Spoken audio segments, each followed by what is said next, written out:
Over the past 12 years, after the start of production of Toyota Passo second-generation cars, the owners of this model have identified both undeniable advantages: low-cost model, fuel savings, convenient operation, nimbleness and acceleration in dense city traffic, and significant weaknesses and design flaws.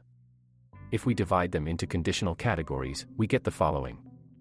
Low ceiling, not for people taller than 180 centimeters. Strong vibration on some types of engines. Low, even for a small car, carrying capacity. Lack of engine and automatic transmission underbody protection at low ground clearance. Almost complete lack of sound insulation. Poor wear resistance of steering racks. Poor interior heating, not suitable for harsh Russian winters. Right-hand drive only. With a total body height of 1,665 millimeters, there is too little space under the ceiling for passengers. It is clear that the car was designed for residents of the land of the rising sun, whose average height is no more than 175 centimeters, but in our country this figure is slightly higher. While most of the fair sex will feel comfortable in the miniature interior of a Toyota Passo, a man of average height will definitely feel out of place. Strong vibration on some types of engines. This disease was noticed mainly on 1.0-liter engines. After a run of 100,000 kilometers, vibration from the engine began to be felt in the cabin. The problem was with low-quality rubber engine mounting mounts, and the problem was solved only by replacing them complete with complete removal of the unit from the frame. Also, after a similar mileage, unpleasant knocking noises could appear in the timing chain area, which often led to its breakage and subsequent major overhaul of the engine due to valve failure. We must not forget the increased oil consumption. Compared to other representatives of the small displacement class, the engines of this model, in contrast to their low fuel consumption, are also distinguished by their high oil gluttony. There are frequent cases when after half a 1,000-kilometer mileage required topping up the oil, and this situation was repeated time after time. Low, even for a small car, carrying capacity.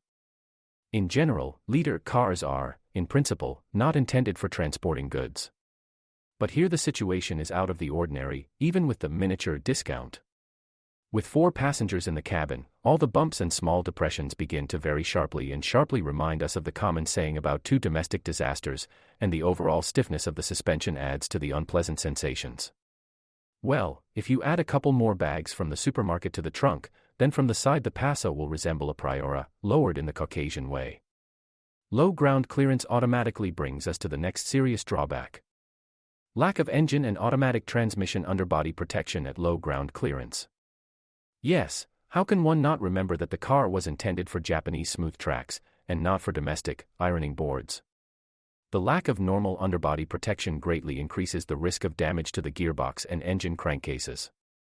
Any random stone or branch lying across the road with protruding branches can easily pierce the bottom of important power units. Therefore, the Toyota Passo is intended strictly for use in large cities, where there are no serious problems with the road surface, and its maneuverability and acceleration will be advantages. Almost complete lack of sound insulation. Plus one reason to purchase a car only if you plan to travel only within the city. Apparently, the Japanese designers sought to lighten the weight of the car on a rigid chassis as much as possible, so they did not burden themselves with the integration of heavy materials that absorb sound. Otherwise, it is difficult to explain why the noise from the engine and wheels almost completely drowns out the music in the cabin, no matter how the owners turn the volume control up. Poor wear resistance of steering racks. Another problem that emerged during operation. Steering rack bushings have an extremely short service life and require replacement literally every 10,000 mileage. Otherwise, drivers will be plagued by unpleasant knocking noises and increased play in the steering wheel, which does not add comfort while driving. Poor interior heating, not suitable for harsh Russian winters. There is also a design flaw here, which consists in the inability of this model to weather conditions in all regions of Russia, except for the southernmost ones.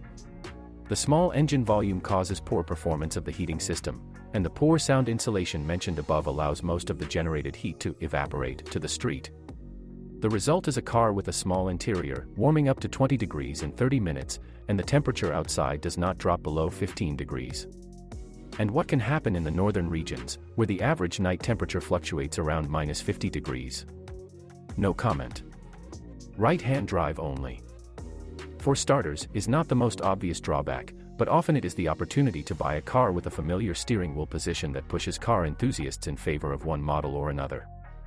In many representatives of the Toyota model range, there is basically no choice, and Passo is no exception. Of course, right-hand drive is a matter of habit, but variability would definitely not be superfluous. The Toyota Passo is an exemplary representative of the class of small vehicles, which is not without the disadvantages of this class and has some design flaws and malfunctions.